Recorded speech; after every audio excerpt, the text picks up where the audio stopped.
बिस्मिल्लाहिर्रहमानिर्रहीम अस्सलामुअलैकुम। आज का जो हमारा टॉपिक है वो आप लोगों के लिए बहुत ही अहम है, क्योंकि जो जिस तरह से हमारी पेंडेमिक सिचुएशन हुई है इस वक्त दुनिया की, उसमें हमें अपनी इम्यूनिटी इम्प्रूव करने की बहुत ज़्यादा ज़रूरत है।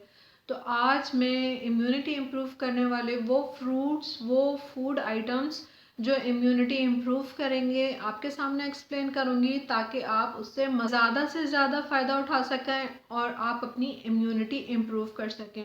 क्योंकि खाने से ज़्यादा, नेचुरल डाइट से ज़्यादा अच्छी सोर्स और कोई नहीं हो सकती। तो फिर आए चलें शुरू करते हैं। अगर अभी तक आपने मेरा चैनल सब्सक्राइब नहीं किया तो प्लीज़ सब्सक्राइब कर दीजिएगा और बेल आइकन को क्लिक कर दीजिएगा। किसी बीमारी से लड़ने के लिए जो हमारा इम्यून सिस्टम है उसको इम्प्रूव करना बहुत ज़रूरी होता है। और आजकल की सिचुएशन में हमें नहीं मालूम कि हम लोग क्या खा रहे हैं, तो हम लोगों को जितना हो सके अपने खाने के ऊपर, अपनी डाइट के ऊपर, अपनी हेल्थ के ऊपर तवज्जो देनी चाहिए, ताकि हम अपने आप को बीमारियों से महफूज रख सकें। और बीमारियों से हम महफूज इसी तरह रह सकते हैं कि हमारा जो क़ुव्वत मुदाफ़त का सिस्टम है, हमारा इम्यून सिस्टम है, उसको हम लोग इम्प्रूव करें। हम लोग अपने इम्यून सिस्टम को किस तरह इम्प्रूव करेंगे? अपनी डाइट के ज़रिए। सबसे पहला जो हमारे पास है यहाँ पर वो है फ्रूट पपाया। पपाया यानी कि पपीता। पपीता वो बेहतरीन सोर्स है जिसके अंदर ऐसे एंजाइम पाए जाते हैं जो हमारे डाइजेस्टिव सिस्टम के लिए, हमारी हेल्थ के लिए बहुत। उसके अंदर विटामिन बी भी होता है, पोटेशियम भी होता है, एंटीऑक्सीडेंट भी होते हैं, इनके अंदर जिंक भी होता है। तो ये हमारे जो कहना चाहिए, अगर हम लोग मल्टी विटामिन्स की कोई चीज़ लेना चाह रहे हैं तो हम लोगों को पपाया ज़रूर लेना चाहिए। Papaya is the good source. Just like कहना चाहिए कि हम अगर लेंगे तो वो हमारा डाइजेस्टिव सिस्टम भी इम्प्रूव करेगा और साथ साथ हमारी हेल्थ भी इम्प्रूव करेगा। सेकंड है वो है गार्लिक, जिसको हमने बिल्कुल ही यूँ समझ लिया है कि फ़ायदे की कोई चीज़ नहीं है।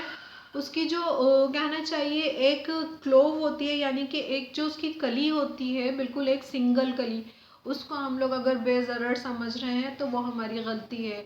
उस एक कली के अंदर, उस एक इतनी सी कली के अंदर अल्लाह ताला ने इतनी अफादियत रखी है, इतने फ़ायदे रखे हैं कि उस एक कली के अंदर जो मीडियम साइज़ होती है उसमें 5 मिलीग्राम कैल्शियम है, 12 मिलीग्राम पोटेशियम है और 100 मिलीग्राम से ऊपर जो है सल्फ्यूरिक कंपाउंड्स हैं। हो जाता है सर्दी से, सर्दी लगकर बुखार हो जाता है तो जो हम लोग यखनी बनाते हैं, हम उसमें लहसुन डालते हैं, हम उसमें अदरक डालते हैं। वो क्यों डालते हैं? वो इसी वजह से डालते हैं क्योंकि ये नॉर्मल कोल्ड जो होता है उसको रिलीफ पहुंचाती है, उसमें रिलीफ पहुंचाती है।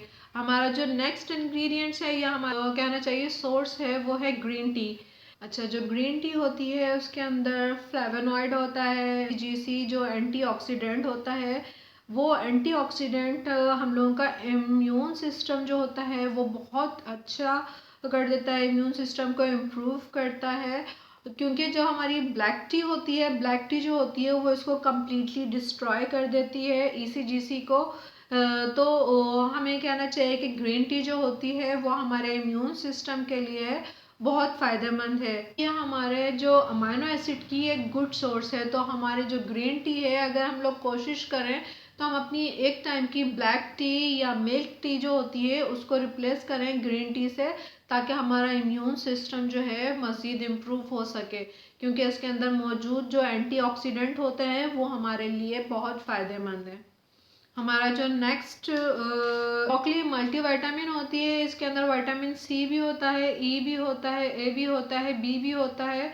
तो इसको हम लोग वाफिर मिकदार में इस्तेमाल करें तो वो हमारे लिए फ़ायदा पहुंचाती है। अच्छा, ब्रोकली का ये होता है कि अगर हम लोग इसको ज़्यादा पका लें तो इसके अंदर की जितनी भी अफादियत है या विटामिन्स हैं वो ज़ाया हो जाते हैं। तो हमें कोशिश करनी चाहिए या तो हम लोग इसको सैलेड की जगह इस्तेमाल करें, या फिर हम लोग इसको जस्ट स्टीम में कुछ सेकंडों के लिए पकाएं, ताकि जो है वो हमारा है जिंजर। जो जिंजर होती है यानी कि अदरक, वो हमारे कहना चाहिए कोल्ड एंड कफ के लिए बहुत अच्छी होती है। हमारा इम्यून सिस्टम इम्प्रूव करती है, इन्फ्लेमेशन को, सॉर थ्रोट को, कोल्ड एंड कफ को, इन सब में फ़ायदा पहुंचाती है। इन्फ्लेमेशन को रिलीज़ करती है, रिमूव करती है बॉडी के अंदर से। और गले के अंदर से जितनी भी खराश वगैरह गले के अंदर खराश होती है उसको ख़त्म करती है। विटामिन सी होता है, बीटा कैरोटीन होता है, एंटीऑक्सीडेंट होता है। आयरन, मैग्नीशियम, पोटेशियम, इवन के इसके अंदर सारे विटामिन्स फ़ायदे वाले होते हैं। तो अगर हम लोग इसको रॉ यूज़ करें, यानी कि हम लोग अगर स्पिनच की स्मूथी बनाकर पिएं या हम लोगों को इसको जूस निकाल कर पिएं तो वो हमारे लिए बहुत फ़ायदेमंद है। अगर हम लोगों के अंदर खून की कमी है या हम लोगों को कहना चाहिए कि बहुत कमज़ोर हैं और डॉक्टर ने हम लोगों को मल्टीविटामिन लेने के लिए कहा है, तो हमें पालक का इस्तेमाल बढ़ाना चाहिए। पका कर नहीं, हमें रॉ इस्तेमाल करना चाहिए, कच्चा या तो जूस निकाल कर या फिर इसकी स्मूदी बनाकर। विटामिन सी क्योंकि इसके अंदर है, आयरन इसके अंदर है। आप इसके साथ अदरक मिलाकर, आप इसके साथ लेमन मिलाकर स्मूदी बनाकर इसको पी सकते हैं 2 से 3 घंटे के अंदर। आप इसका पूरा जूस बना लें। रिसेंटली मैं इसकी एक स्मूदी के ऊपर जो है जल्दी एक वीडियो लेकर आ रही हूँ जो आप लोगों को और फ़ायदा देगी कि स्मूदी किस तरह बनाई जाती हैं। नेक्स्ट हमारा क्या, लेमन। लेमन में चूँकि विटामिन सी होता है तो सबको ही पता है, इसके अंदर सिट्रिक एसिड होता है, सिट्रिक फ्रूट है ये। सिट्रिक एसिड होता है जो हमारा पीएच लेवल मेंटेन करता है। उसके साथ साथ ये वो किडनी के अंदर स्टोन बनने से रोकता है। अगर स्टोन बन गए होंगे और वो माइक्रो में होंगे या छोटे स्मॉल पार्टिकल्स होंगे तो उनको वो तोड़कर निकालने में भी मदद देता है, के अगेंस्ट फाइट करता है। और ये रेस्पिरेटरी ट्रैक इन्फेक्शन यानी कि हमारी सांस की नाली में जितने भी इन्फेक्शन होते हैं उनके लिए बहुत अच्छी सोर्स है। अगर हम लोग इसका बाकायदा इस्तेमाल करते रहें तो हम लोगों को कोल्ड एंड कफ और रेस्पिरेटरी ट्रैक इन्फेक्शन में दोनों में ये मदद देगा, इसको रिड्यूस करने में और इसको होने में प्रिवेंट भी करेगा और इसको रिड्यूस भी करेगा। यानी कि लेमन का इस्तेमाल हमारे रेस्पिरेटरी ट्रैक के लिए, हमारे स्टमक के लिए और हमारे किडनीज़ के लिए, सबके लिए बहुत अच्छा है। तो हमें लेमन ज़्यादा से ज़्यादा इस्तेमाल करना चाहिए। वैसे भी आजकल सर्दियाँ हैं, सीजनिंग फ्रूट चल रहे हैं, उसके अंदर सिट्रस फ्रूट जितने भी हैं विटामिन सी के साथ इसके इन सब का इस्तेमाल बाकायदगी से करना चाहिए। क्योंकि हमारा सर्दियों में हाजमा थोड़ा सा स्लो हो जाता है, डाइजेस्टिव सिस्टम स्लो काम कर रहा होता है, क्योंकि हम लोग पानी की जो इनटेक है या पानी पीना हम लोग कम कर देते हैं। तो ऐसे में हम लोगों को फ्रूट्स का इस्तेमाल बढ़ाना चाहिए, क्योंकि फ्रूट्स जो है वो हमारा इम्यून सिस्टम भी इम्प्रूव कर रहे हैं और अंदर वेजिटेबल्स के अंदर वो तमाम विटामिन हैं जो एक मल्टीविटामिन टैबलेट के अंदर होते हैं। किसी हद तक कहना चाहिए जो हमारी रेड बेल पेपर है, यानी कि हमारी जो लाल वाली शिमला मिर्च है, हरी वाली शिमला मिर्च है, या जितनी भी हमारी देसी हरी मिर्चें हैं, उन सब के अंदर विटामिन सी होता है। तो अगर आप लोग तलाश कर सकते हैं तो आप उसका इस्तेमाल भी करें।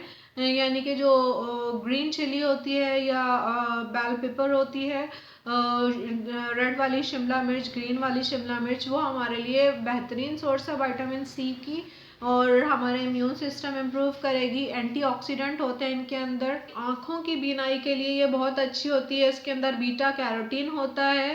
तो होता है एप्पल। एप्पल के अंदर vitamin A, E, B, C, pectin यानी कि जो गुड बैक्टीरियाज होते हैं उनका फूड होता है, जो उनकी डेवलपमेंट के लिए, उनको इम्प्रूव करने के लिए अच्छा होता है। इसी वजह से जब हम लोग सेब का इस्तेमाल बढ़ाते हैं तो हमारा डाइजेस्टिव सिस्टम अच्छा हो जाता है, क्योंकि उसके अंदर मौजूद पैक्टिन जो होता है वो हमारे स्टमक के अंदर मौजूद गुड बैक्टीरियाज को इम्प्रूव कर रहा होता है। यही वजह है कि एप्पल के खाने के बाद हम लोगों को जो है कॉन्स्टिपेशन का मसला नहीं होता।